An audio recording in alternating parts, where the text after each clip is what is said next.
ఎందుకంటే ఎక్కడ ప్రేమ జనిస్తుందో అక్కడ అన్ని వివాదాలు, అన్ని సంఘర్షణలు, అన్ని గొడవలు నశించిపోతాయి.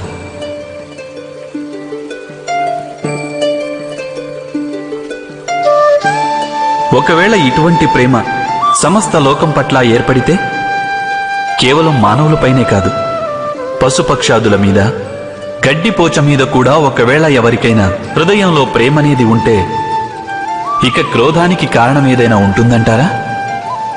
ఉండదు కదా.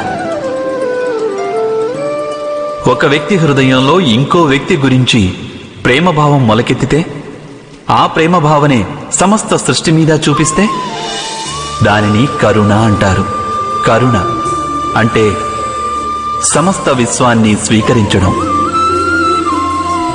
అందరి మీద కేవలం ప్రేమ తప్ప ఇంకేమీ ఉండదు. ఎక్కడా ఇంకొకరితో విరోధం అనేది